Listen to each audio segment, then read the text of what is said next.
Hello there and welcome. So today I'm going to talk a little bit about defensive riding. Now, I get quite a few comments on the channel now, and they're generally really nice comments. And I had a comment from a lovely lady in Canada saying that in her country she's noticed as a new rider anyway that there seems to be lots of issues with car drivers using cell or mobile telephones. They're not trained to look out for motorcyclists, and of course the risk there is great.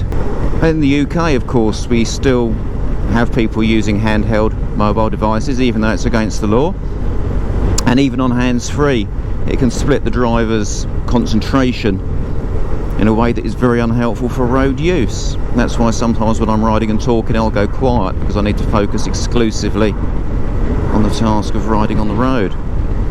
So one of the questions she said was, what evasive manoeuvres can we take to avoid other road users, to avoid being struck? Now, basically, the best way to be a defensive rider is to build defensive riding into the way that you ride every day.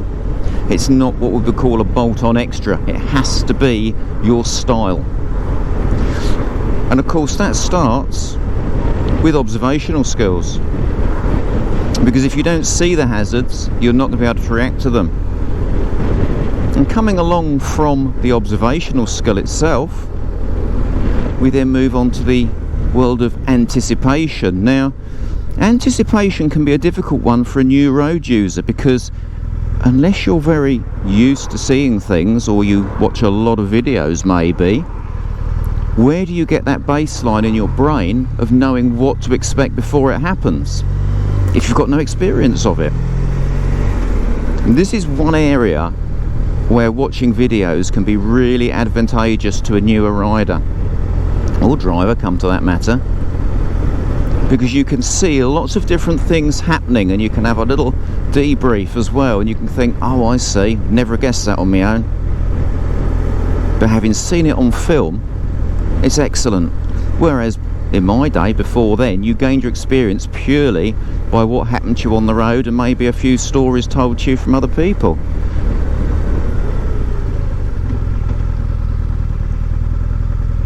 So anticipation is a massively important tool in the toolbox of defensive riding. Other important tools for defensive riding are identifying the hazard correctly in the first place. If you fail to recognise that something is a hazard, you're not going to react to it. That puts you on the back foot straight away. So that early anticipation and reaction is very important. And if you think of how we use the systems just to ride or drive, we always talk, don't we? Position, speed, gear. So the road position that you use, having anticipated the hazard, is vital, and then adapting your speed so that is also appropriate for the potential hazard. And there also comes a time that when you're alongside a vehicle, are you actually prepared to escape? We don't always have to slow or brake to deal with a hazard. It may be that we accelerate. And if you look at my gears video, you'll see there, we talk about always being in the correct gear at the correct time so that we can slow or go.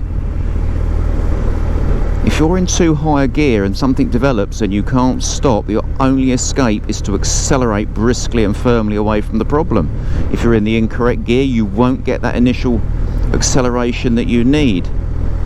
So yet again, another very important part of the defensive toolbox is being in the correct gear and being able to accelerate away from the problem. Now in the UK, as part of the Mod 1, the very last part of the Mod 1, we have what is known as the avoidance manoeuvre, where the machine gets up to anywhere between 48 as a minimum kilometres per hour. 50 is the magic number for a pass without a rider fault, of course. We aren't too fast, roughly 50 to 60k is probably absolutely sufficient. And that replicates swerving out the way of a vehicle that's pulling out in front of you. So I'll go around this parked car in a similar vein. It's that sort of swerving motion I wouldn't normally go around parked cars like that. It's just because we're talking about it and there's no other road user about to worry about what I'm doing. But it's that swerving motion that enables you to move your bike on the road very, very rapidly away from potential danger. So that is another tool in the toolbox to avoid road users that you don't want to be into conflict with. The reality, however, is that once we start getting into those type of manoeuvres, we're going down an avenue where it might be too late. So the initial anticipation and preparedness of everything is so important.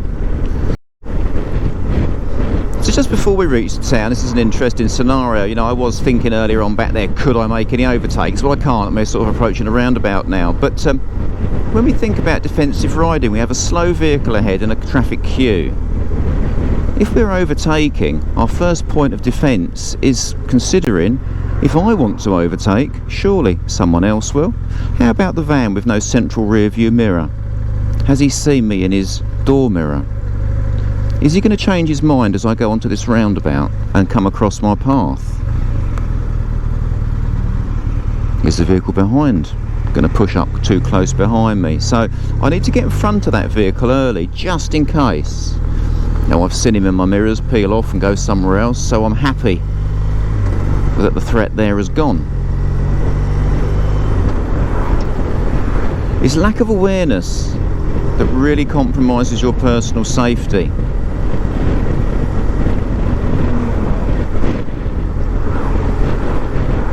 So we're now entering a 30 limit, slow traffic, got a pedal cyclist up there. So as I come into here, I realise things may get a little bit more complex. Okay, the speeds involved are lower, but the issues change a little bit. So I may get an impatient motorist, I may get someone that wants to exceed the speed limit.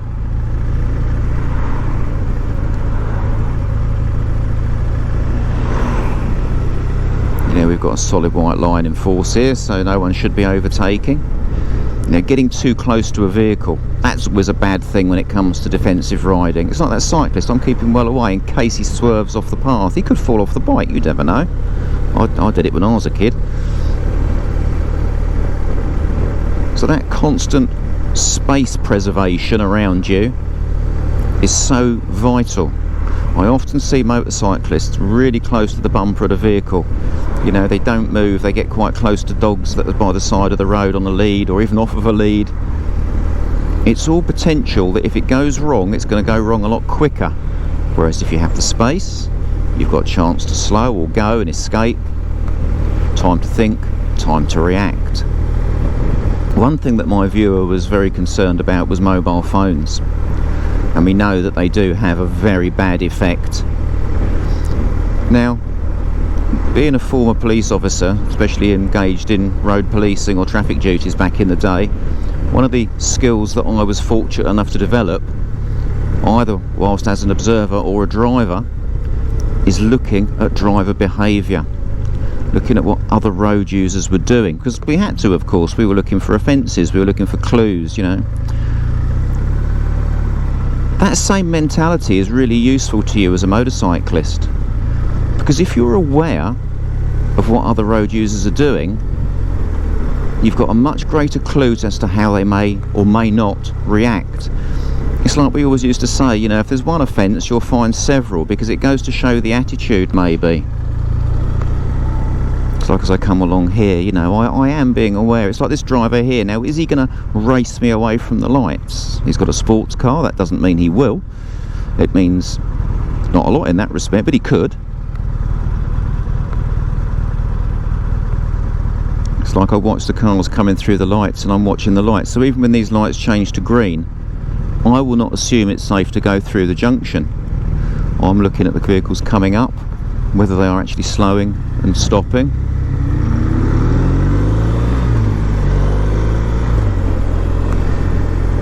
Checking the junction here is clear.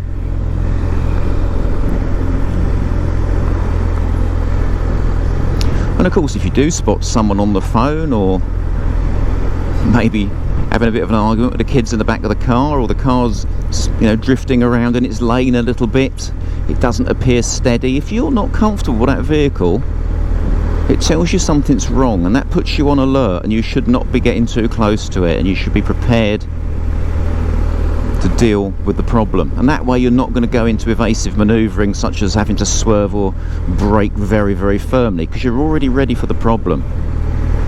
It's like where you have a vehicle very close to your tail. Best thing is pull over, let it go, find somewhere safe so you can pull over smoothly and easily and let him pass.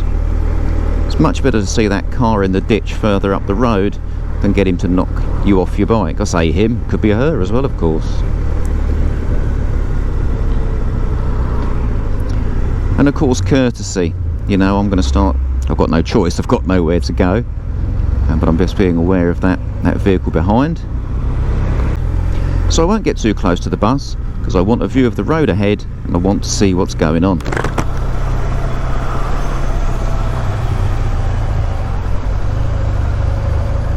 So coming in nice and slow, let's see, it's all nice and quiet. As we say, it is awareness. Who is around me? What are they doing? What's their reactions?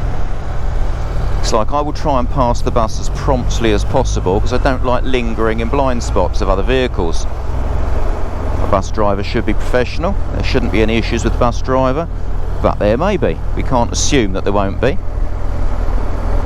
So if he was to swerve across the white line, the less time I'm alongside him, the safer it is. And being alongside him, I've got the option to accelerate promptly if he starts to drift because I'm in the correct gear.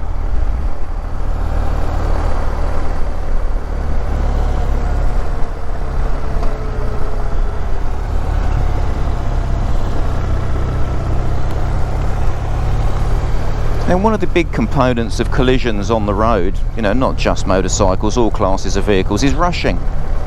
People that rush around. If you remove that element of rushing from your ride, no matter what the potential reason may be, because it's always better to arrive 5 minutes late than dead on time, as we like to say, you've got time to assess other people's driver behaviour.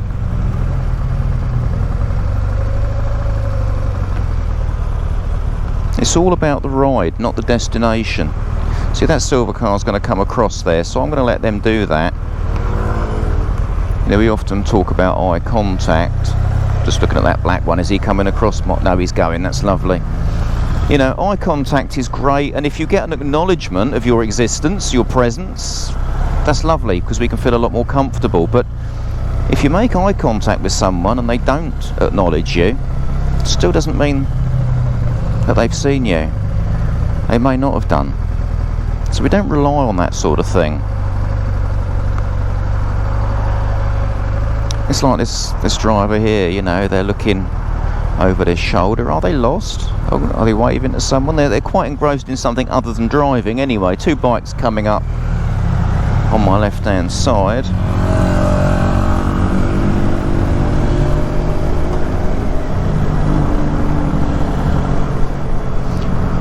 You know, you wouldn't want to get too close to the vehicle in front, would you? You know, there's all sorts going on up here as well, and someone getting a bit grumpy and impatient. Well, still doesn't change the fact of what's happening. We might as well just chill out. What's it cost us a couple of seconds to wait? Doesn't really matter.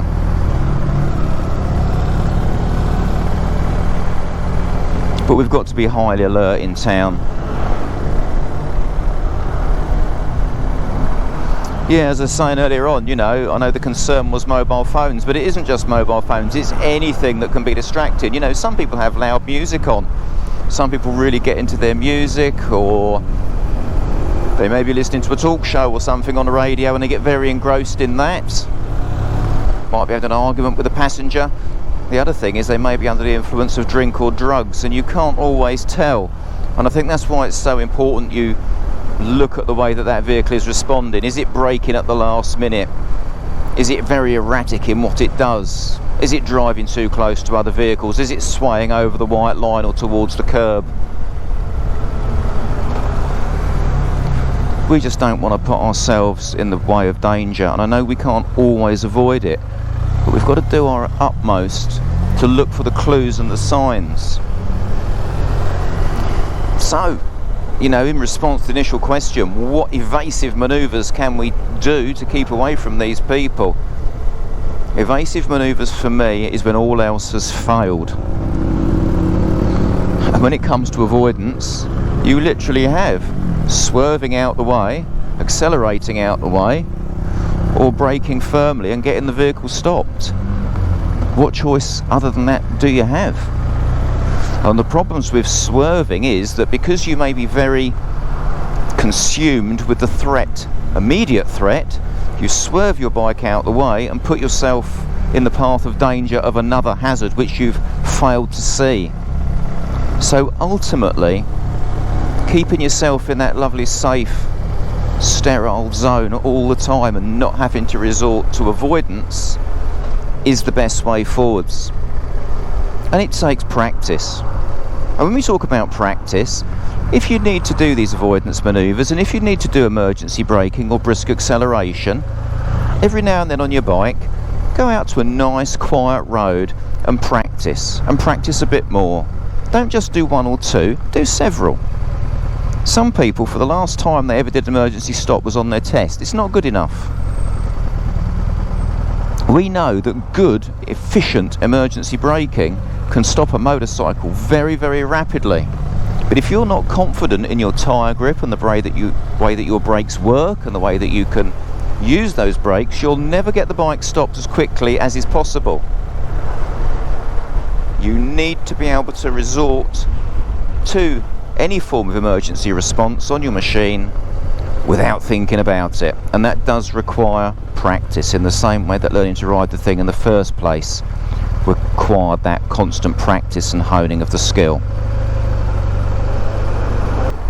So one other tool in the toolbox that you could use is your horn warning, of course. Now that doesn't give you a right of way, it doesn't mean it's going to be heard, it doesn't mean it's going to solve the problem, but very often it can. And so if I see a potential that I may wish to use a horn warning, I will get my thumb to cover the horn button very early on. That way, if I need to use it when things start to develop, I can use it immediately. Now if your thumb's not ready, it's unlikely you'll get to the horn in time unless you are very, very practiced at getting there.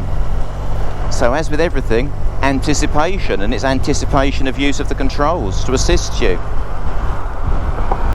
Checking your mirrors is such a vital part as well, especially when you're slowing or stopping. I see a lot of people, they sit there in a stationary traffic queue or at a set of traffic lights and they never check their mirrors. That's a big, big mistake, because things will be developing behind you. It's like that car there, he's just sort of changed a bit rapidly. So in response to defensive riding, I can't give you a definitive set of rules and responses for every situation. What I can give you, hopefully, is an awareness of what to look out for, how you may choose to react, and how maybe you should hone certain skills to keep you safe. Some riders have ridden for 20, 30, 40 years without any major incidents or accidents. It's not luck. There is a reason that some road users are less predisposed to having incidents than others. And whilst we can't eliminate all risk in all activities, especially motorcycling, it is very much about risk reduction. And the way that your brain thinks and the way that you interpret and the time that you spend investing in your own self to try and keep yourself safe is what pays the dividends of keeping you safe on your motorcycle. So I hope this has been of some help to you in your riding. Remember, defensive riding needs to be part of your everyday ride. It's not a bolt-on accessory. So thanks for watching, and until next time, ride safe and take care.